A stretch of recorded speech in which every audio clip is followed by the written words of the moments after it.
Good afternoon and welcome to the Texas AEL Manager Mondays. Today our topic is moving students towards IET Success. Our presenters today are Brenda Schofield and Claudette Session with Region 5, and we also have Nancy Crawford and Shara Crawford with Literacy Council of Tyler.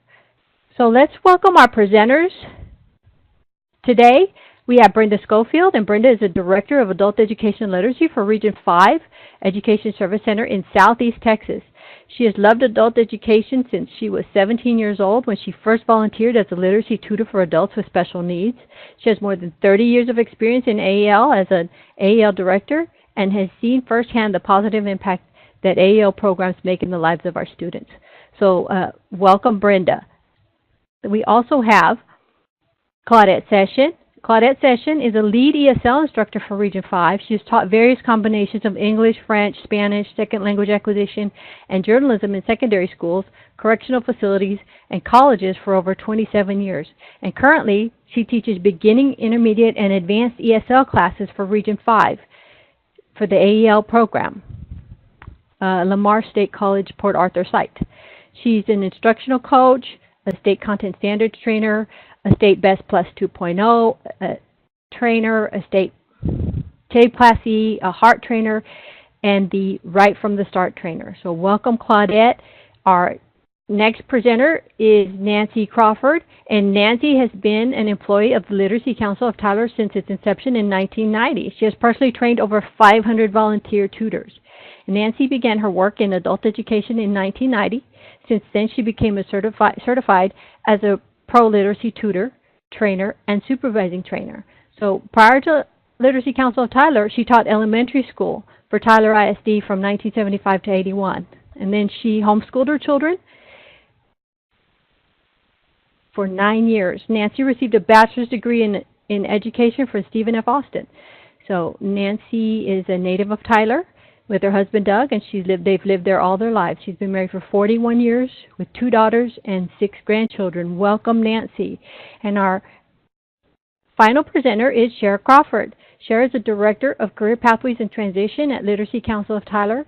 And she's been with Literacy Council of Tyler in August of 2011 to oversee the Innovation Grant. She is now responsible for the selection of students and their coordination of support services between adult ed classes and the vocational training.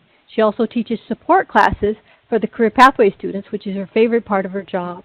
So 2 years prior to coming to Literacy Council, she worked at one of the local high schools facilitating a federally funded grant, Gear Up, which assisted students with college and career readiness. So welcome, Shara. Shara holds a bachelor's degree in psychology and a master's in public administration, both from the University of Tyler. Welcome. So if there are any questions at this time, if you will place them in the chat pod, but we're going to go ahead and get started with our first presentation, and that would be Region 5 with Brenda Schofield. Hello. We are so happy to be here, and we think that the Manager Monday is just a great success for our program, and so we're happy to join you today.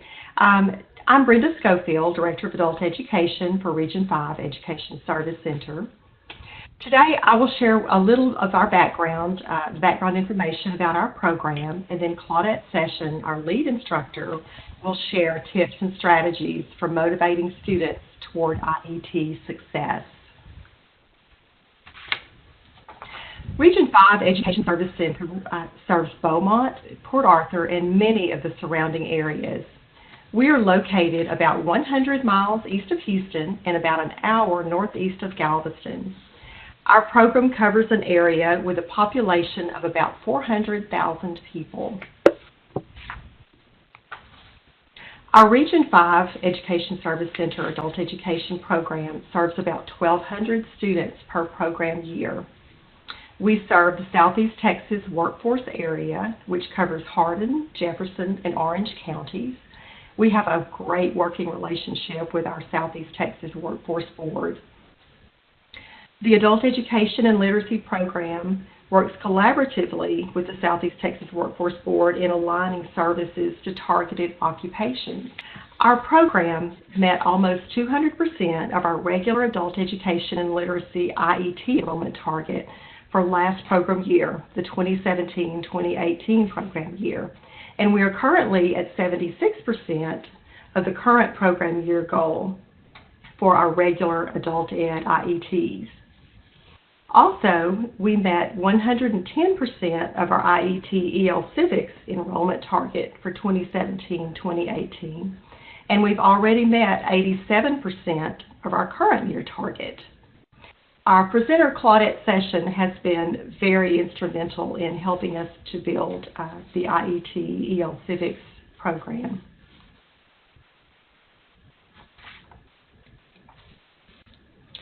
In the Region 5 Education Service Center area, the three largest industries are health services, construction, and manufacturing. There's a high demand for strong soft skills in healthcare services, as well as job-specific medical licenses and certifications, including cardiopulmonary resuscitation and basic life support. Region 5's lead instructor, Claudette Session, will now share some of her tips and strategies for motivating students towards IET success. I believe that you'll enjoy hearing what she has to say, and we're very grateful to Claudette for all that she brings to our program. Good afternoon, everyone. For this webinar, I narrow the focus to our IET courses for our English language civics students, but the strategies discussed work for all IETs. The objectives of this presentation are to provide an overview of Region 5's Academy model, to describe strategies for the recruitment, retention, and certification of IET participants, and to generate dialogue about best practices. Our Academy model is still evolving, so as we listen to our learners and as we research the programs of study available in our area, we are ready to add to or to tweak our academies to better serve the career interests of our adults. Currently, our Academy model includes the areas of allied health, business administration, construction and industry, and family literacy and life skills. And what about all of you? Which academies do you have in your programs? So if you'll take some time to type in any type of academies that you have in your program, we'll be glad to hear what those are. Thank you, Janet. Janet says health. Nancy Crawford says mechanical and technical academy. We have someone that says at HCC they have business administration and allied health. And Kelly Meek says we offer entrepreneur classes and allied health care. Nancy says healthcare and family literacy also. Thank you. Thank you for sharing. Within our 4 academies, the following career paths are included. In allied health, we have IETs for CNA, phlebotomy, LVN, and clinical medical administrative assistant. Also, in partnership with Lamar State College, Port Arthur, we offer upward mobility programs, and so our IET students can select an IET in CNA phlebotomy, CNA LVN, CMAA phlebotomy, and CMAA CNA. These upward mobility programs, of course, are designed to give our adults the opportunity to advance to higher positions in their future workplace and also to receive a higher salary. In business administration, we offer IETs in administrative assistant and also Microsoft Office specialist. In construction and industry, we have IETs for welding and process technology. The allied health and business administration career paths populate very quickly, but the construction and industry IETs do require some active recruiting on our part. How do you in your programs go about recruiting students for your IETs? Is it through advertising? Is it primarily through the orientation process? Are adults referred to you, or do you use some other means for recruitment? Kelly says referrals and advertisement. Thank you, Kelly. Nancy Crawford says all three plus visiting classrooms. Kimberly says all three. Michelle Henry says we use orientation and referrals. Our career navigators, Jeanette says our career navigators visit with the classes. Very good. Anyone? Thank you. Sorry, go ahead. Michelle says referrals. Thank you. Thank you, all of you, again for sharing. With each program year, we have seen the numbers in our IETs increase, and we have seen our participants persist and succeed in obtaining certifications and subsequently employment. This is due in part to several overlapping factors. First, one of the greatest motivators of student persistence has to do with our former and current student role models. Learners who have completed an IET and moved into the workplace, and those who are currently in the process of completion, both recruit and serve as role models for new and continuing students. Hearing firsthand from their peers about positive workforce preparation and training experiences, as well as basic skills learning process and progress, encourages IET participants to continue and to strive to achieve the same results. Equally important is what I call the first day, or rather orientation. Through the orientation process, we develop a certificate or licensure program or plan with our students. So our students begin working toward their IET from the very first day of contact. However, they understand that official entry into that IET will only occur after they are a well-established student with a documented Type 1 MSG at the level of high, intermediate, or advanced in all domains of their post-test. Now, this is a practical requirement because all of the training is provided 100% in English. Our students become one with the regular student body of our partner colleges, organizations, industry, and workforce partners, and the instruction they provide is 100% in English.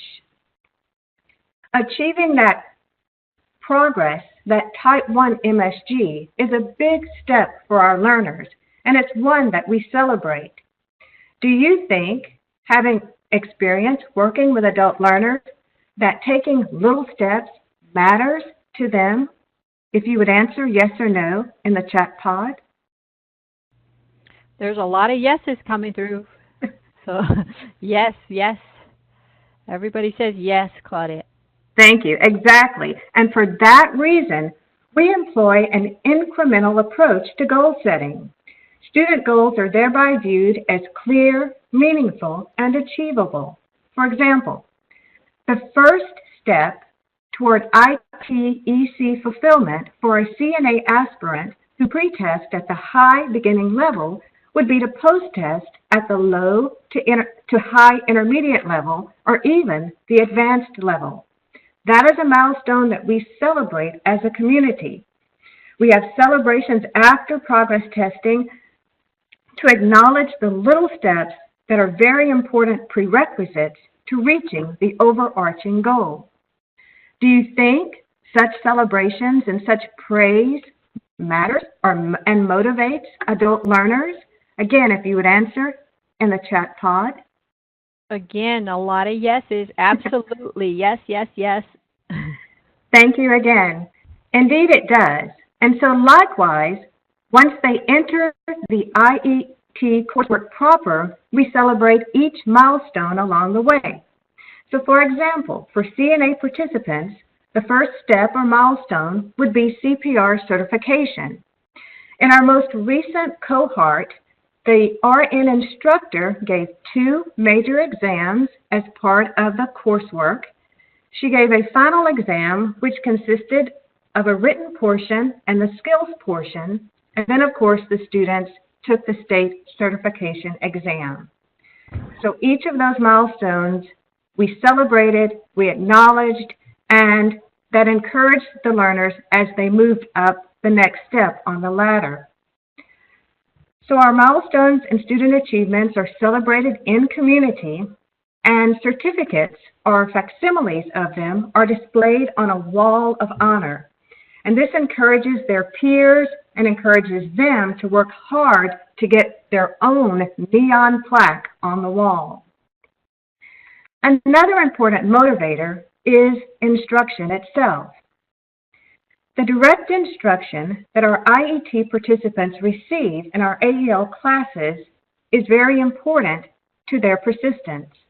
We strive to make sure that our instructional practices are related to their identified goals, and that instruction is contextualized, hands-on, interactive, and multimedia-oriented. We have a great relationship, as Brenda said, with our college trainers and professors. Each one shares with us the syllabus for his or her class, and we are therefore able to coordinate our basic skills instruction with the instruction that they receive in their training courses.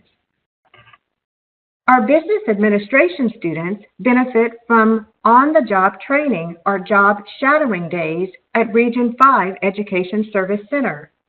The executive and program assistants there allow our learners to shadow and learn from them.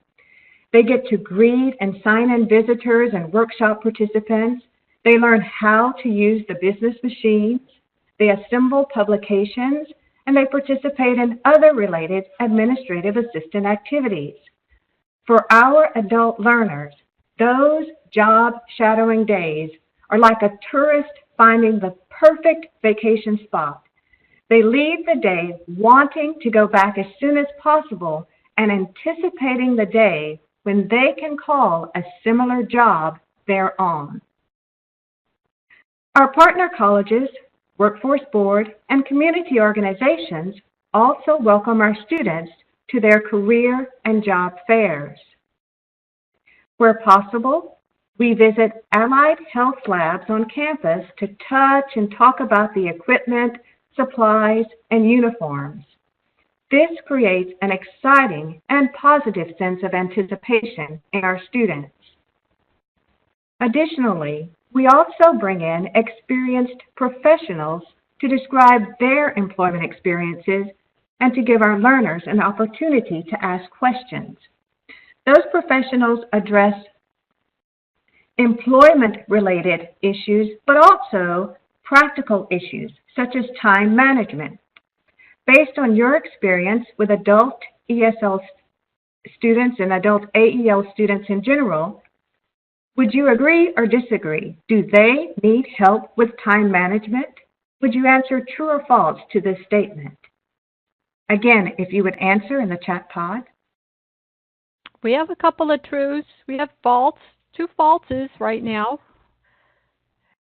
And someone said yes, among other soft skills. Thank you for that, Claudette. Claudia says false. Oh, wait.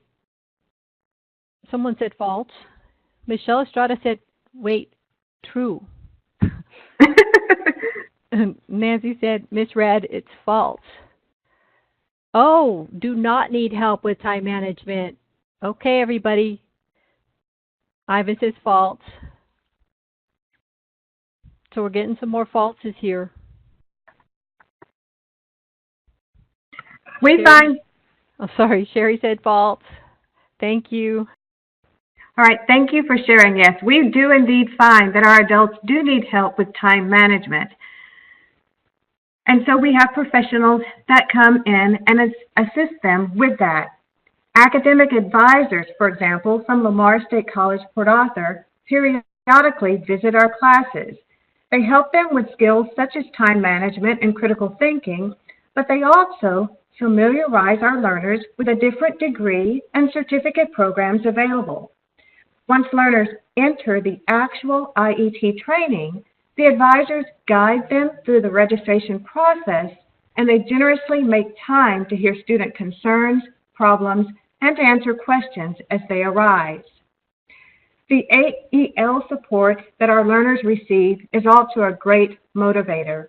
Brenda, whom you heard from before, our director, works tirelessly and very generously with the budget to make sure our IET participants have all the tools they need to be successful.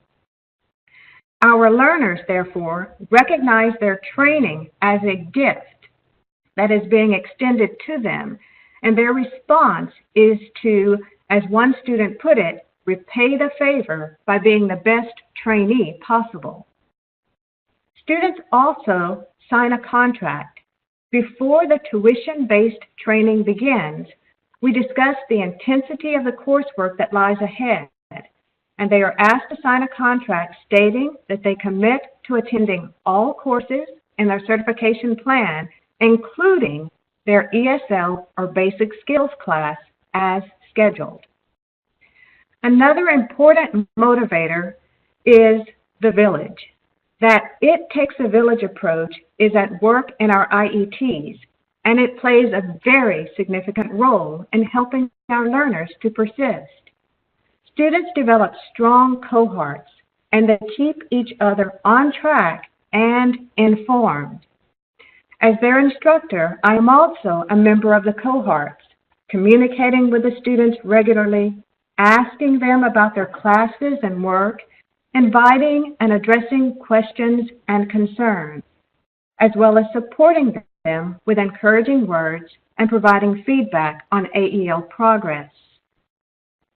When training schedules conflict with the AEL Basic Skills class schedules, distance learning is used to close the gap and keep the concurrent nature of the three components of an IET intact. The career courses in Burlington English have served us well when training and basic skills schedules have intersected. Barriers, of course, do arise, and they are addressed to the extent possible. Where appropriate, referrals are made. And finally, on the day before the first day of training, or on the first day itself, I ask the students to write a note to self. And in that note, in that letter, I ask them to address 4 questions. Why are you taking this course or these courses or this training? What do you hope to accomplish? Who will this benefit? And very importantly, when the going gets tough, how will you overcome it? What will be your plan? And for that last question, one of our adults concluded her response with the words, "Quitting is not an option." And that's the understood vibe throughout the entire process, that we're in this to win it, so to speak. We're in it to the end. And so I asked them to give considerable thought to that last question, to have a plan of action for how they will overcome the obstacles that might present themselves. And our students have done their very best to follow through. At this time, I would ask if you have any questions for Brenda or for myself about our program. So thank you, Claudette. Thank you, Brenda. While we're waiting for any questions to come through, I just want to say that is great. That is very powerful and great feedback from our students.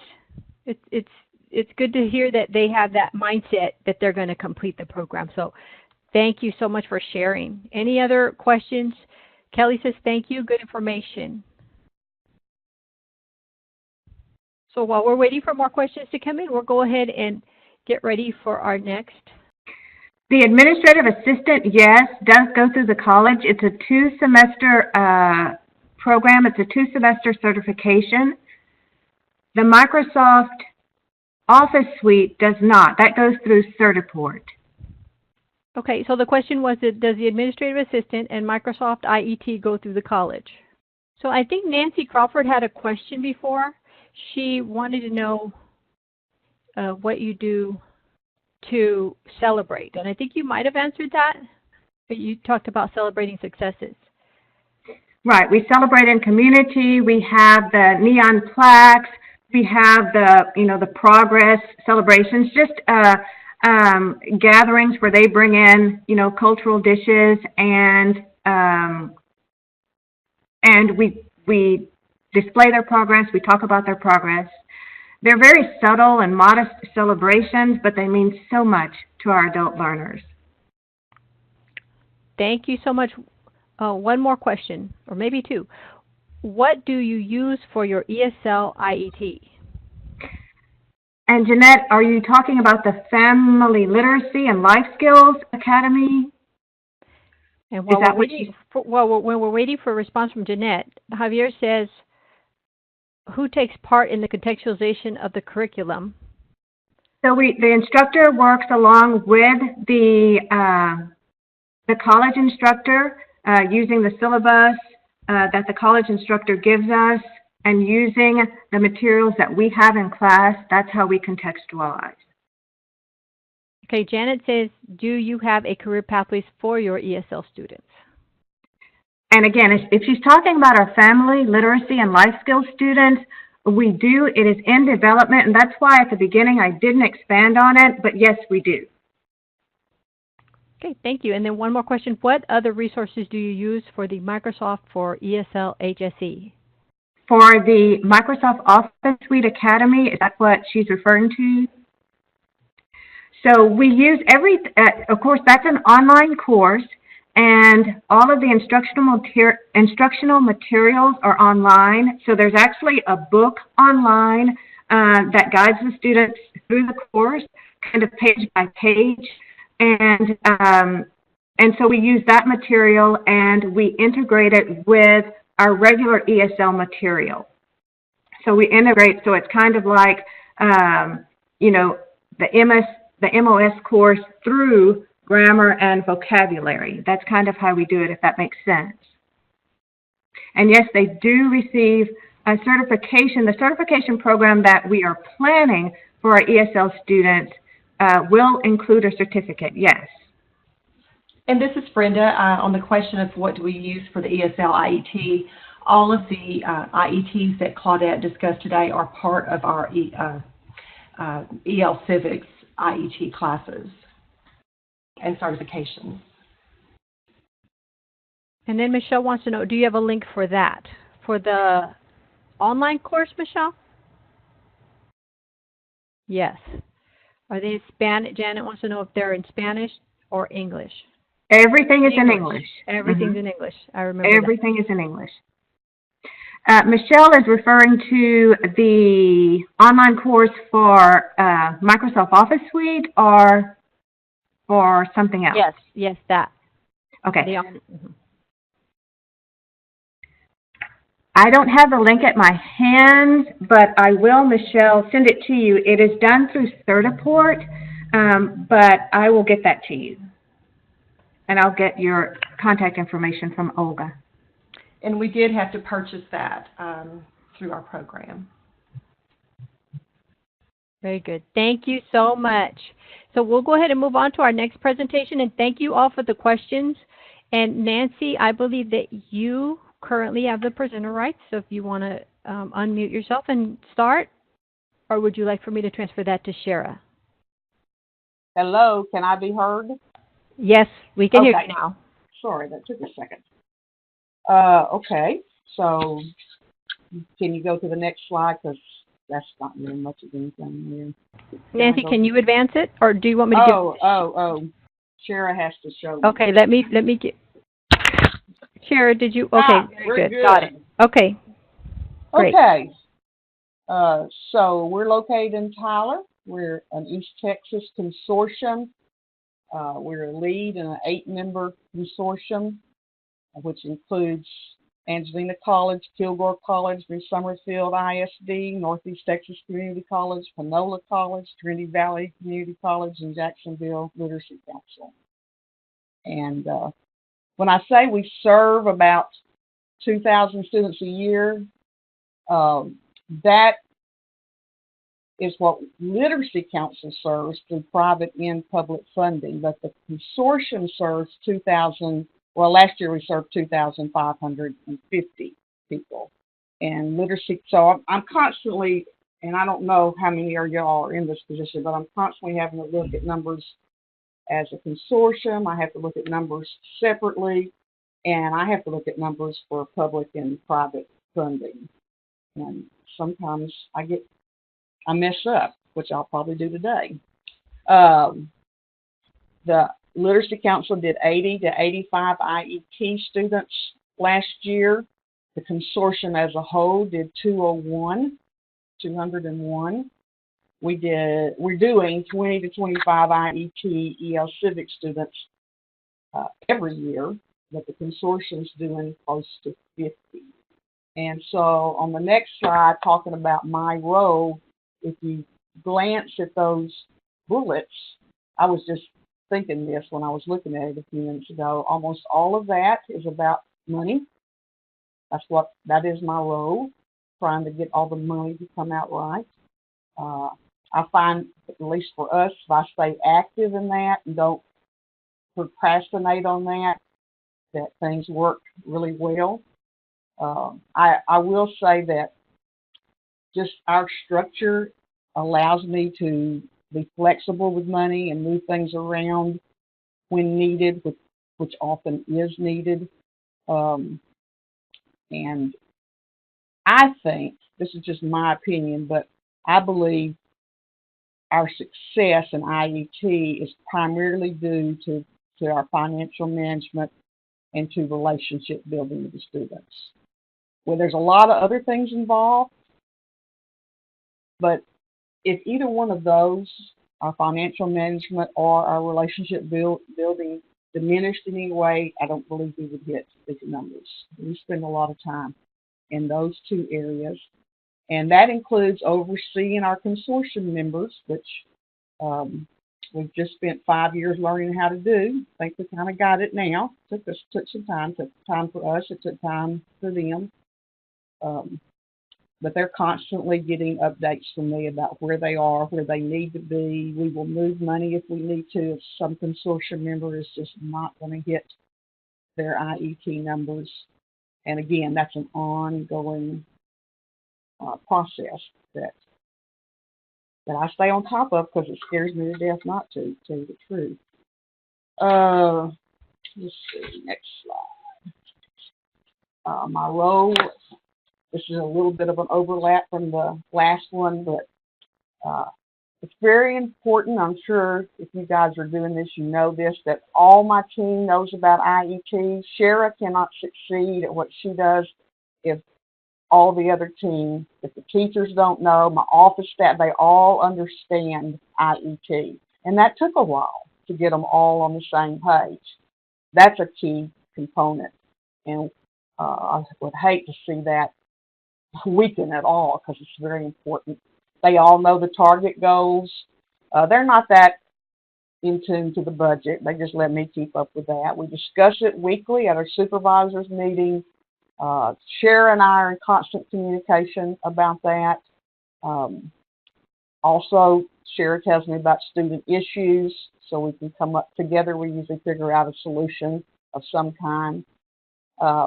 And we act as, or I particularly act as a liaison between our program and the college for executive decisions. So communication, consistent financial management, relationship building with the students are, to me, three very important things that keep the program going and have helped us not only hit our numbers, but to increase our numbers. That's a broad brush overview, which that's all Shara said I had to do, so that's what I'm doing. But she's going to give you the details. Okay. Are there any questions about what Nancy's doing? Okay. So my role here at Literacy Council is student management. Nancy makes sure we stay within the budget and the grant requirements. I manage the students that the grant was designed to help. We move students towards IET Success here at Literacy Council by creating the expectation of completion. So in my portion, I want to discuss how we do that at each step of the process. We start with our initial meeting with the student, whether it be face-to-face or phone call. Our enrollment continues by establishing ourselves as a partner with the student to accomplish their goal. We have a detailed informational interview. We actually have two. One consists of the Pearl and other for the specific career pathway interest.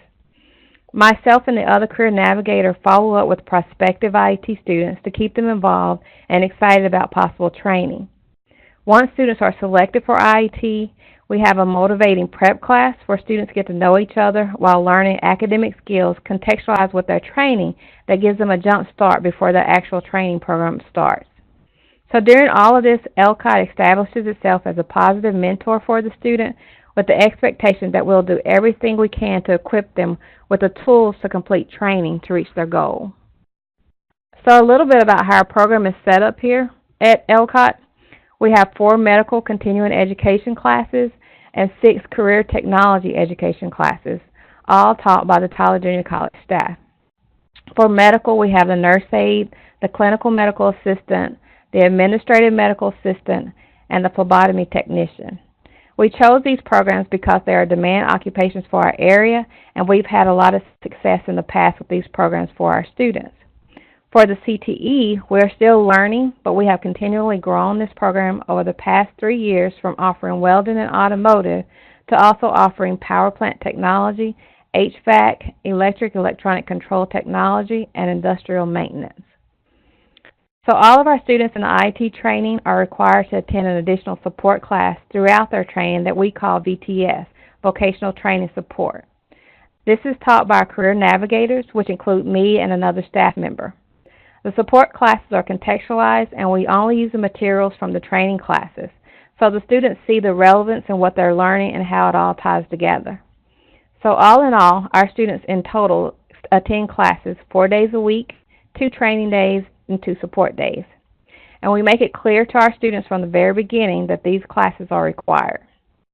And so in order to enroll in the IET, all of our students attend general enrollment and are TABE tested to determine their academic skill level. For admission to our program, students have to show an academic need. This is okay.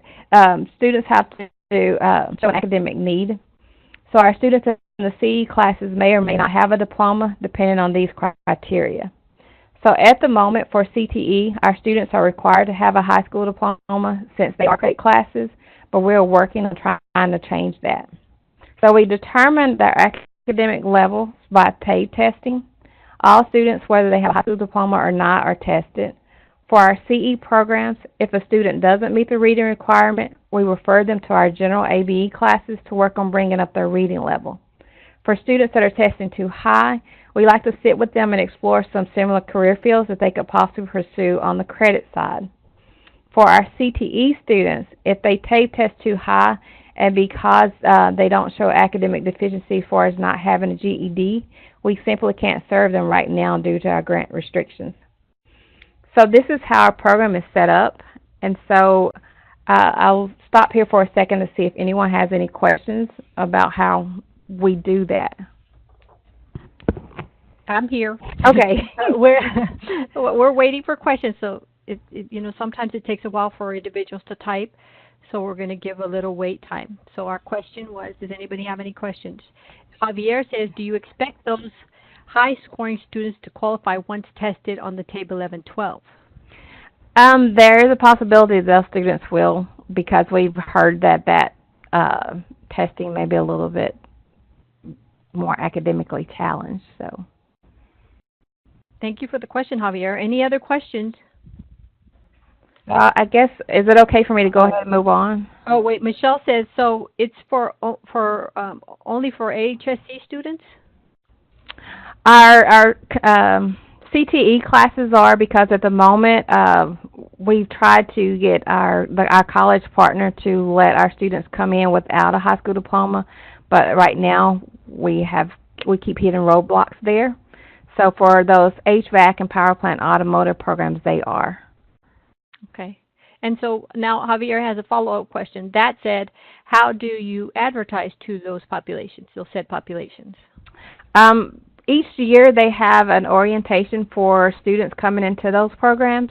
So we actually go in and we talk to those students about our program, and we usually recruit from that group. And then other times it's just word of mouth from students in the past that's been in the program. Okay, so I'm going to move on and tell you a little bit about how we start with our retention. Our retention begins with hello with us. When a student calls, they are referred to our career navigator to give a brief overview of our program and determine if the applicant meets basic eligibility criteria. We always let students know that if they're not eligible, what other avenues are possible, such as local college enrollment or workforce center job search or retraining. We always want to send our students away with having a positive experience with our program. They may not be eligible for one of our programs, but they may know someone who is. So enrollment is held weekly, where students get a brief overview of the program and are TABE tested. We let them know we're excited they're with us and we look forward to helping them through their journey. So during enrollment, students have the opportunity to apply for career pathways. They can also apply anytime after that by completing an application that we keep in the computer lab, which is open to all of our students. So once students have completed enrollment, they start Course 1, which is our independent study lab. So our independent study lab is where students work on reading or math deficiencies, and is staffed with lab assistants who are trained to get students working with online programs geared towards those deficiencies that they need to work on. They're also there, our lab staff are also there to help students who are not tech savvy and need a little help. So again, we try to provide a welcoming atmosphere so students want to come back. And so while students are working in the lab, that's when we set up our career pathway interview with them. The career pathway interview is crucial. These interviews should be flexible to the student and accommodating to the times that the student is available. We encourage students to listen, or I encourage others to listen to the student, because this is a perfect opportunity to take note of some of the obstacles the student is already facing and how they may handle it. So if you're trying to set an appointment up with a student at a certain time and they can't make it, maybe because of work or babysitting or something, then you know that there's scheduling issues that you may have to work through with them in order to put them in the IET program. So motivating our students long enough to move to an IET can be challenging. For our students that we recruit, we make sure that they have a clear plan of what needs to happen for them to move into an IET. We let them know we're looking at attendance and why. Our IETs have a definite start and end date, and they're fast-paced, and so absences can drastically affect our student success. We fully explain the IET program and how it connects with the ASE class, so developing a good working set will help them be successful in training. We don't want to put a student in training before they're ready for it. And we always use positive words. We stay away from "if you do this" to "when you do this." It puts the expectation on the student to do their part to get into the IET. So we have a plan in place for the student when they do reach that required skill set. So we have a spot waiting for them. So this takes planning on our part. We really have to monitor the students' progress and talk with their instructors to see how they're progressing so that we can live up to our end of the agreement to the student. This also involves my last point of keeping in touch with the student. Periodically check on the student to make sure they're still interested and let them know that you're ready to put them in the program when they're ready. This gives them a boost in their confidence that someone is pulling for them. And our instructors here at Literacy Council are great at this. They remind the students of their goals and plans to move into an IET, and they're very supportive of their progress. So as far as managing our students, in order to keep this manageable, we keep a file on each student. And yes, we still do old school with paper files and folders at times. We keep running notes on the contact with the student, phone calls, office visits, and classroom visits. We separate the applications into different categories. We have a wait list. These are students I mentioned earlier. These are the ABE or ASE class students that are in class that are working towards skill improvement. We also have a file for students who are not eligible and a file for those who are. The students in the eligible file, we are being considered for that current semester. We need to interview them. And once they're interviewed and if selected, we create a file for them that we keep in the director's office, which includes our IET training information. This is separate from the main file that's kept in the LCOT office with all of their team's information that they generate during general enrollment. So for students who are not selected due to scheduling reasons, we put them on the wait list again for the next semester. The wait list becomes a great candidate pool if follow-up is done correctly throughout the semester. Keep the student engaged. So I want to take a moment here because I saw some questions come up to see what you guys are doing and what kind of questions were there. Okay, there was one question that says, what lab resource or software do you use for the students, for those students? So in our lab, we use a lot of online programs. We use Khan Academy, Read Theory. We're using CSM, but most of the programs that we use are free online programs that we have found to be useful for the student. And they're just working on their academics. Yeah, and they're just working on their academics. So if a student comes in whose reading level is kind of low, we would probably put them on Read Theory because that's one of the big things we look at before putting them into an IET. But mostly those are the programs that we use in there. So I'm going to keep moving and talk about our interview. So the interview is crucial. Our students are interviewed twice, one with the Pearl information and the other for career pathways.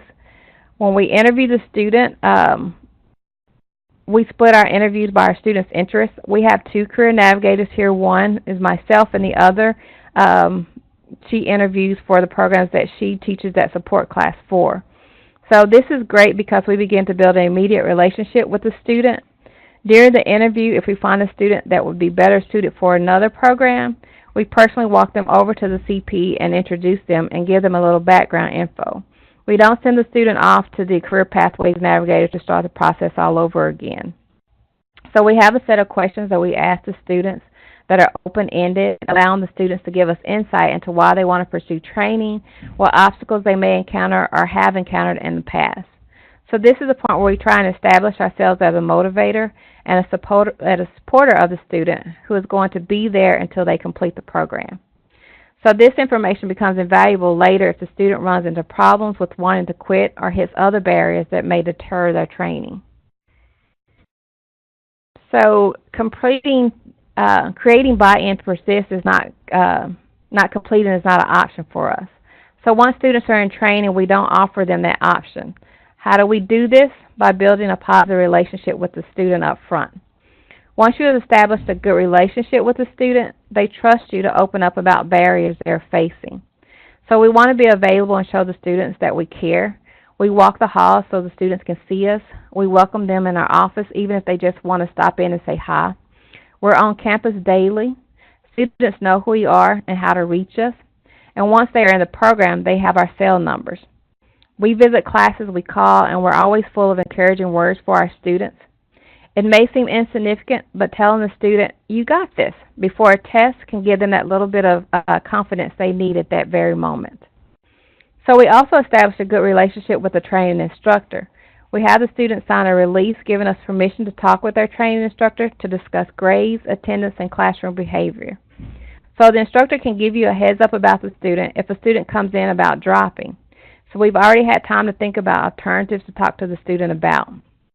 Alternatives could be skipping a support class to find a new babysitter, getting a ride from another classmate, or maybe even postponing training to another section if the college would approve it. We never give them the option of not completing. We also use insights from the interview. For example, if they listed someone as being very supportive, we may look to that person to try to help that student get past their barrier. You want to help the student see the long-term outcome of staying in the training, why they wanted to do the training in the first place. So another way that we do this is by our orientation prep class. Once selected to the program, students attend a 1-week, 12-hour prep orientation class where they get to start building relationships with the other students in the program. We cover all the boring stuff, paperwork, requirements, etc., but we do it in a way that the students learn about each other. We also research the career field and let the students share their work and educational experiences. By the end of the week, students exchange phone numbers and in many cases create online connections to keep in touch with each other.